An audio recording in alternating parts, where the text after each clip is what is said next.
Hello, hello, hello. Today I am here with Renee, and we are going to be talking about winning at life. This is going to be so much fun. For those of you that don't know me, my name is Sabrina Victoria. I am the host here at Her Talk Show.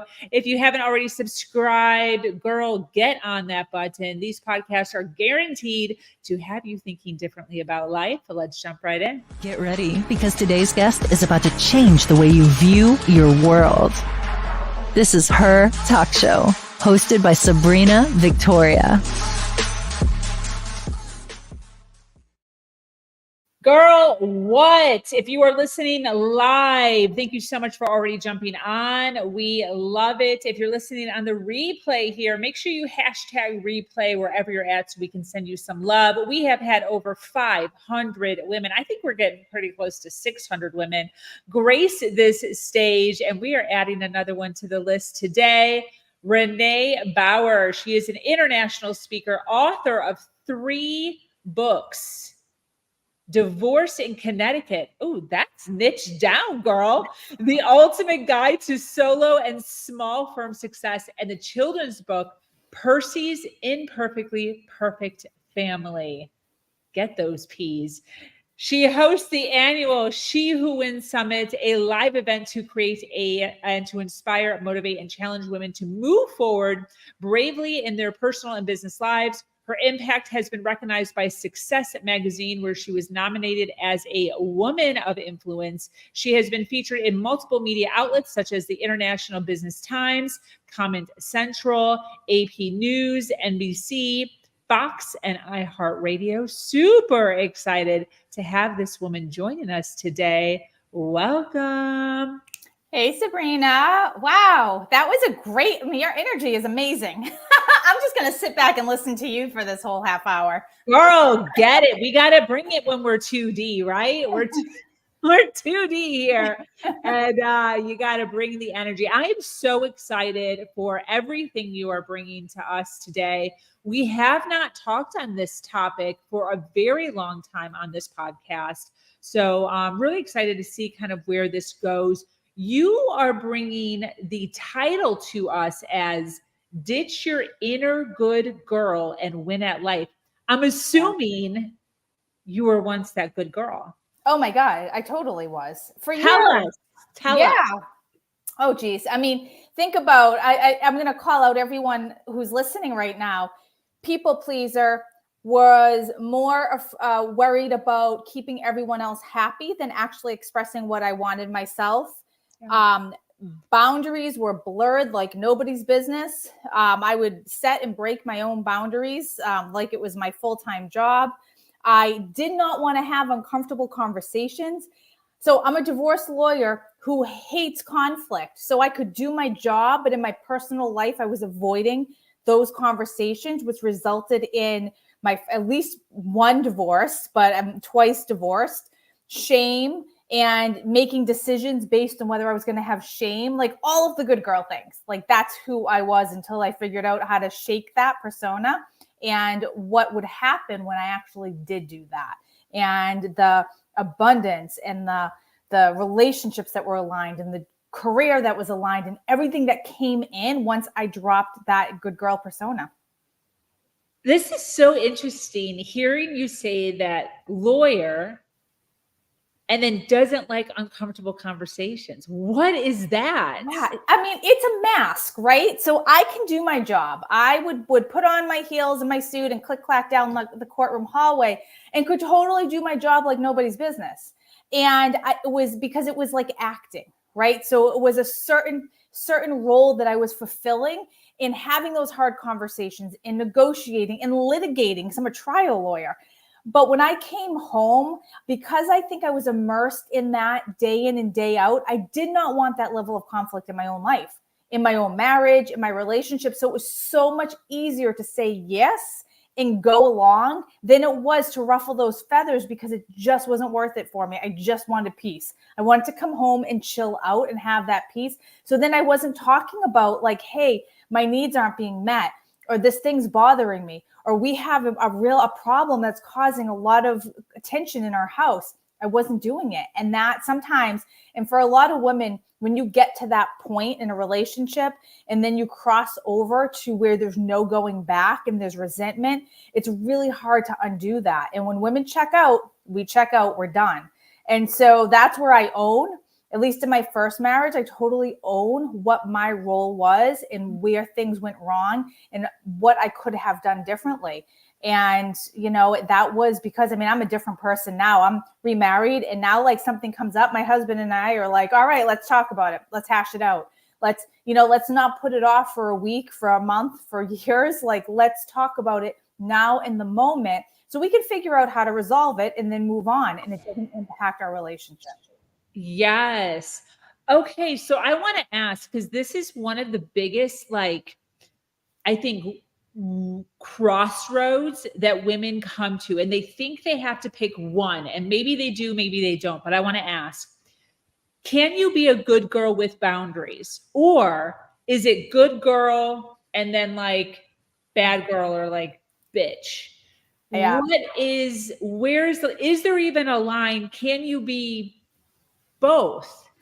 I love this question so much because I did an interview and it was this guy who was interviewing me. He's like, well, if you're not a good girl, are you a bad girl? And I'm like, you're missing the point. Yeah. No, the opposite is not a bad girl. And the opposite is not being a bitch. The opposite of it is being true to who you are and being aligned with the conversations that you're having, the relationships that you have, the job that you do, the people who are around you. The opposite isn't a bad thing. It's like, hey, this is who I am, and I'm going to speak it and I'm going to live it. And, if you have a problem with me, that's your problem. That's a reflection on you and your own insecurities and your own decisions. And it has absolutely nothing to do with me. So Sabrina, I don't even know if there's an opposite of the good girl. I don't think there is.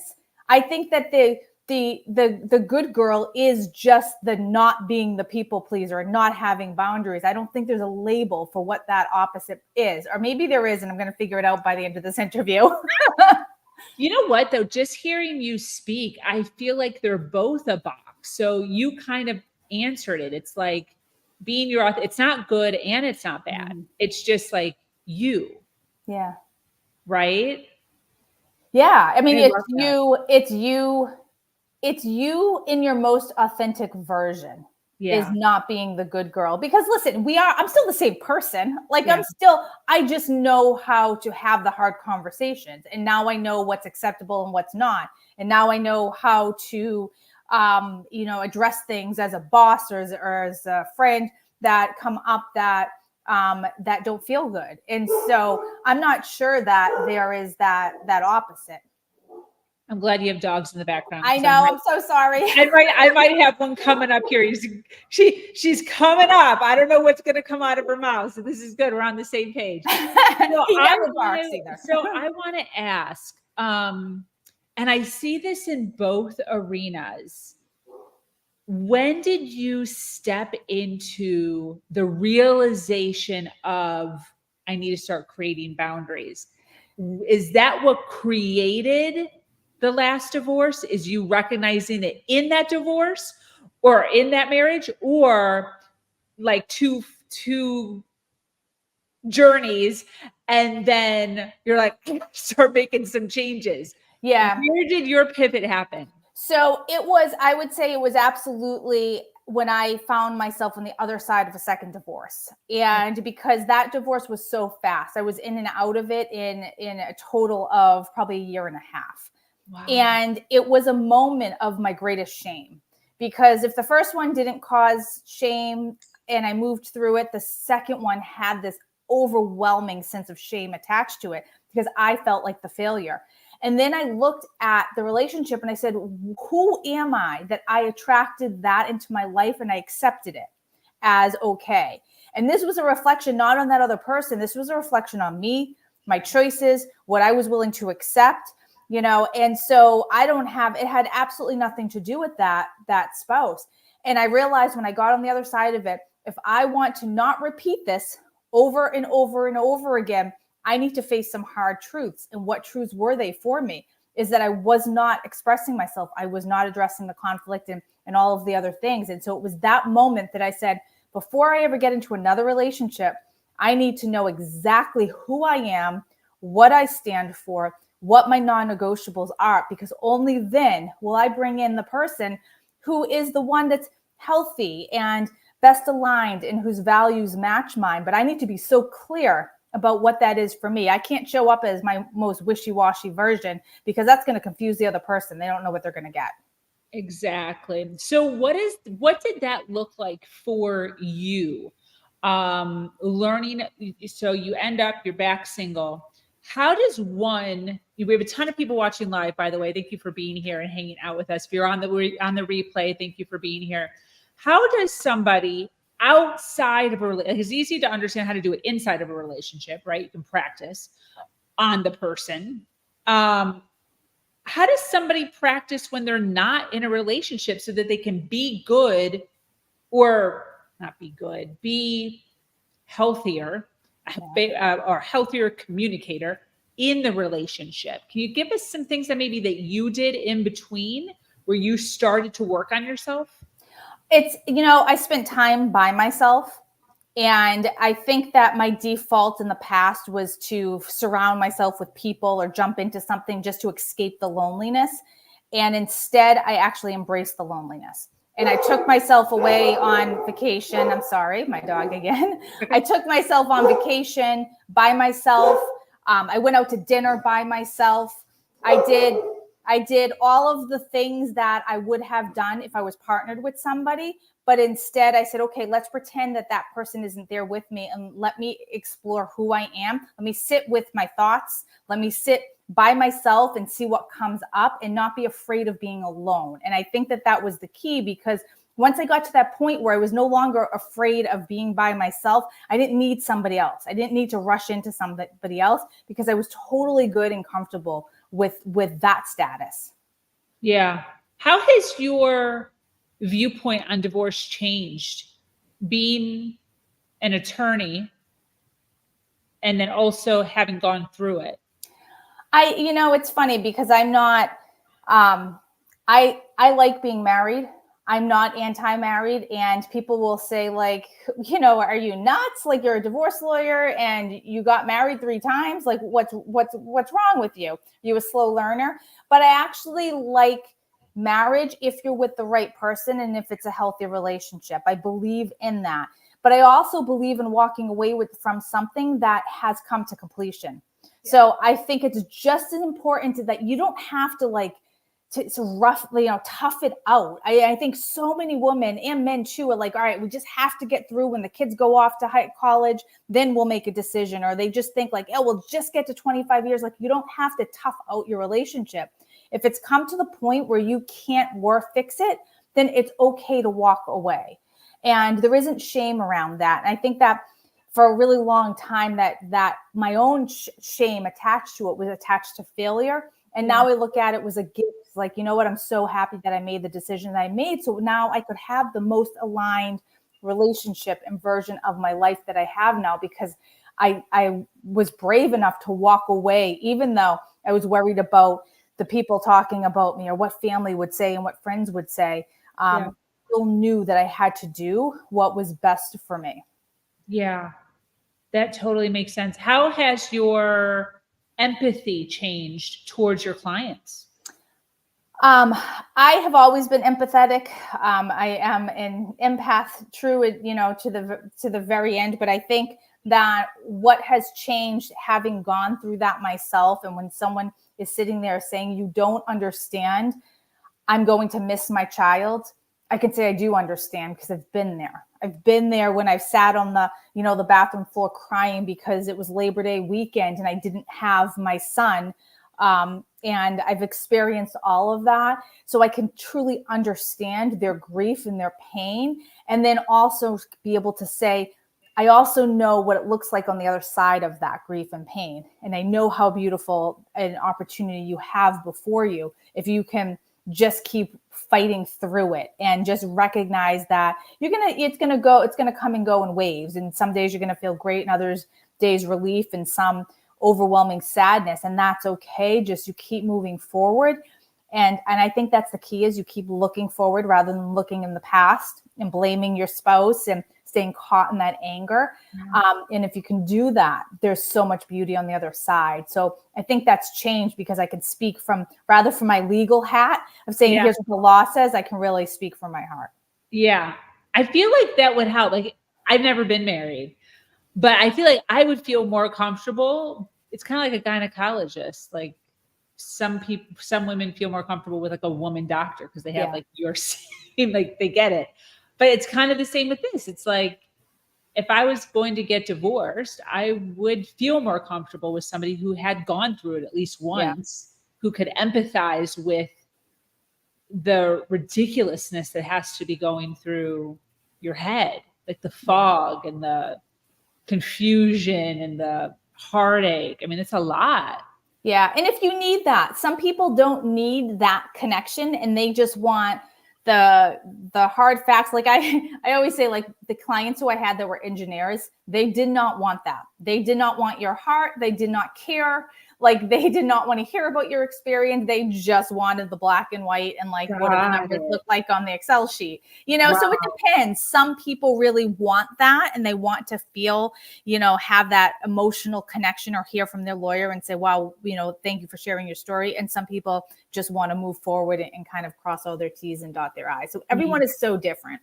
Yes. Wow. That's so interesting. Why divorce attorney? Why did you end up? So my journey through law school was to be a lobbyist, not to be a divorce lawyer. And somehow when I was in law school, I decided, let me just practice a little bit since I'm getting this degree, rather than move to DC right away. And I got a job at a firm, and it was a criminal defense firm, and I did not like doing the criminal work, and they started giving me all of their family cases. And I found I really liked that for the exact reason that we talked about. It was like beyond just the law. It was like helping people work through what is probably the most difficult time in their life. And there was an opportunity there.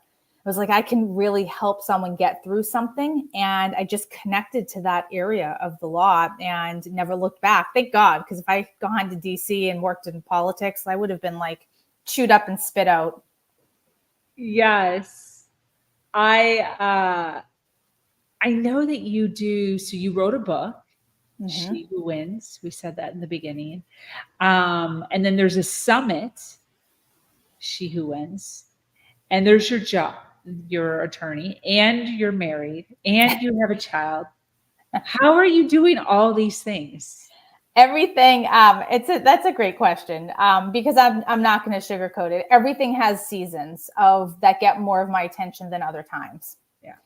And right now, while I'm running my law firm, I'm not actually actively taking on cases because I couldn't give it my full attention. When I started to write the book, I knew that was going to take my attention. So it's, you know, you can wear, I mean, look at how many hats women wear. You know, we can have 50 hats on, but they're not all on our head at the same time. Sometimes they're just lying at our feet. And so it's just recognizing that sometimes I'm going to pay more attention to one thing, and that's okay. And something else will not get that same level of attention. And then I can switch that hat and something else gets and you know, I think women think that they have to do it all and they have to do it perfectly. And that's not the case at all. That's where we have burnout and overwhelm, is because we're trying to do it all perfectly. Yeah, definitely. I love that visual that you're giving of just hats all over the floor. I'm just imagining just like talking like, fuck this hat. Right? Scratching my head.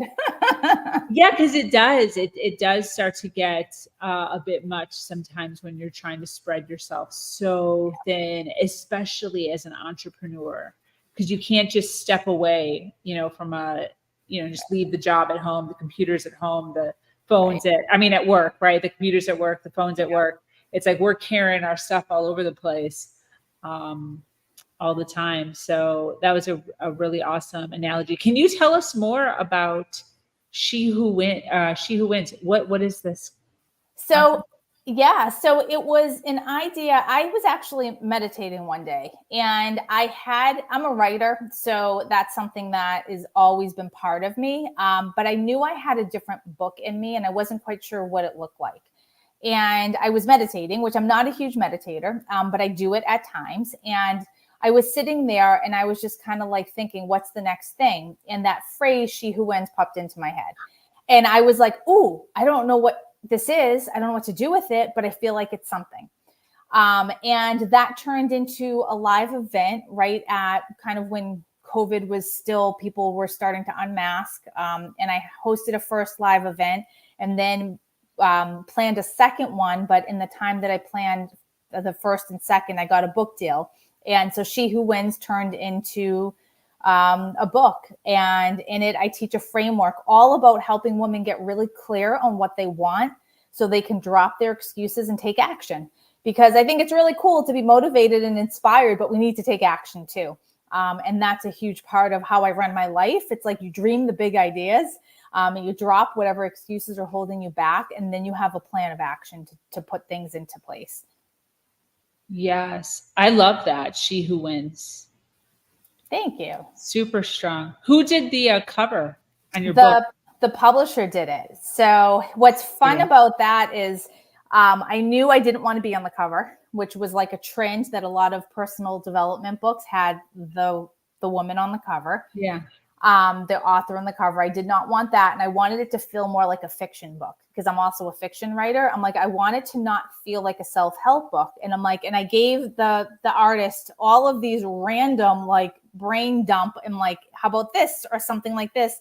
And he took all of my nonsense from my head and put it in that cover. And I think he nailed it. I love it.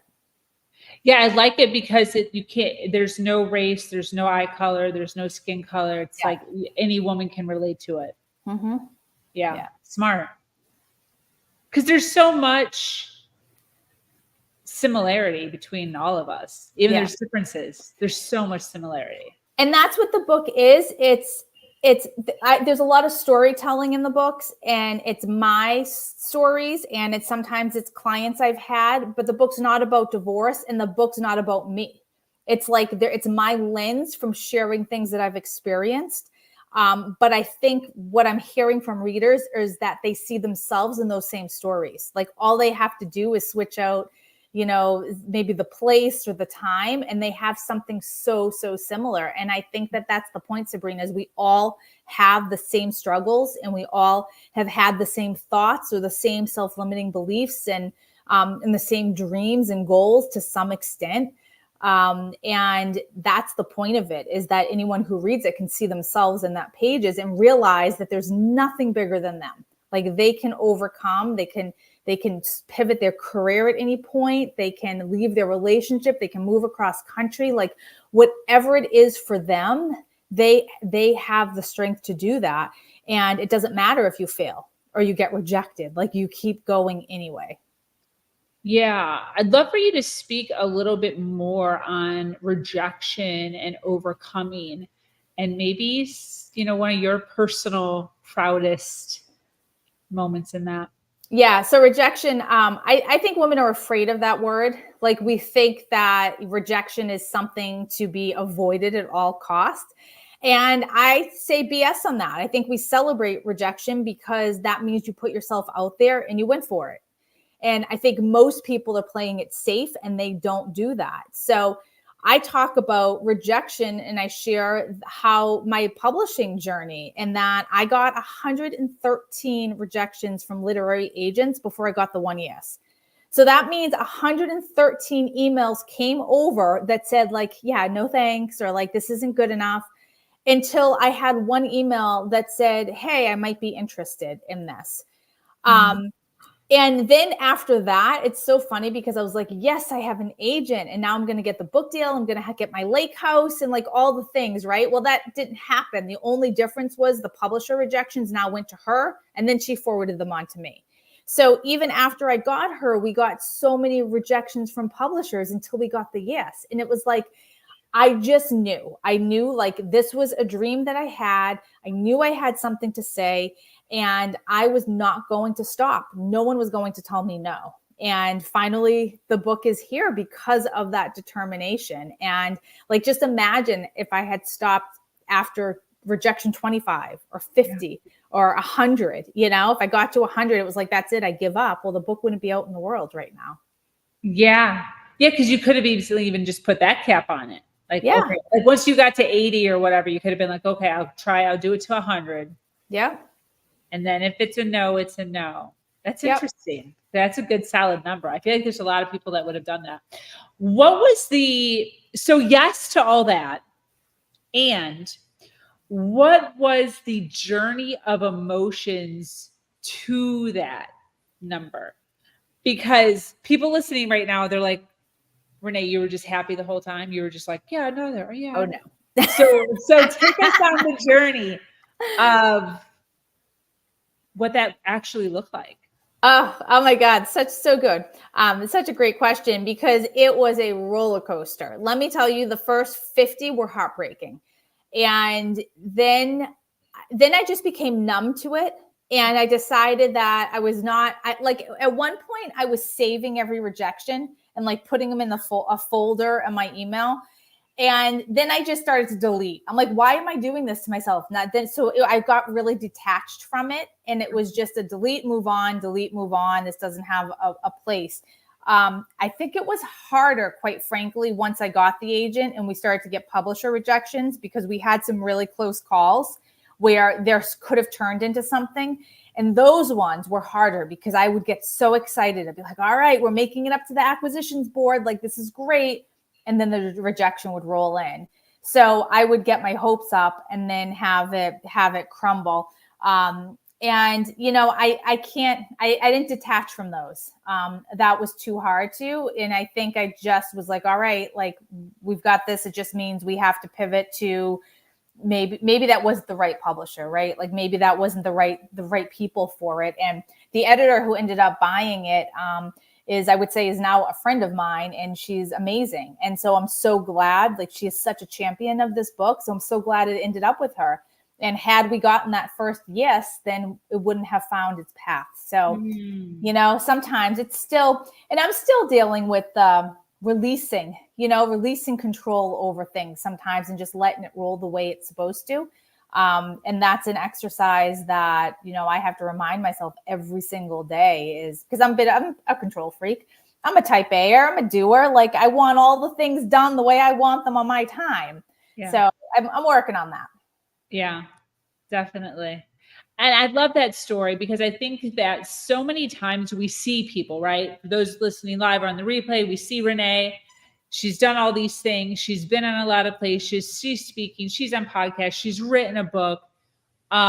It's easy to think like she's got all her shit together and just things just breeze through and it's really no big deal.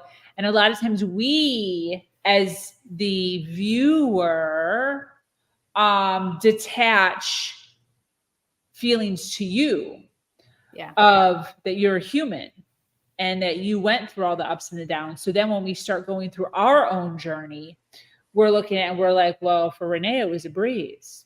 Yeah. I think I'm so intentional now because of that. I think that, you know, early on in this whole journey of podcasting and doing all of this, like on any interview, I would show up and I'd have full makeup and then I realized, I'm like, that's not who I am. And that's not who people who say that my message resonates with them, that's not who they are either. So it was like, it was doing a disservice when we try to pretend we're too perfect all of the time. And people connect with real people and authenticity. And you know what, if I can help give someone a little bit of hope, knowing that my journey was really hard and was filled with rejection and road bumps, then that's what I want to convey. Not that it was easy, not that it was like I had this perfect life and existence, because it's not that at all. And if I think about like who I follow on social media, the people who I start to unfollow are the ones who are too perfect, right? Because I don't want to see that perfection in my feed either. Like, tell me like it is. Tell me the hard. Tell me the raw. And I think that's what people want to connect with. Yeah, definitely. I agree with that. Well, this has been Phenomenal. I so appreciate you being here, hanging out with us, sharing all this goodness. For those that are listening live and on the replay, we obviously have a pretty good idea of what you do. But can you do me a huge favor and share with us, exactly what you do and who should be reaching out to you? We have a ton of people even just watching live right now, more watching on the replay. Plus, we're uploading it to the audio things. So who should be reaching out and linking up with you? So any woman who has come to the point in their life where they're trying to figure out what's next, and that could mean in their relationship or at a crossroads in their job, or maybe a pivot at some point in their life, and they don't have clarity on that. That's the person who my book is meant for. And it's meant for the woman who has maybe felt like she feels a little lost in who she is, or stagnant, or is living this kind of hamster wheel of purgatory over and over again and doesn't have that joy.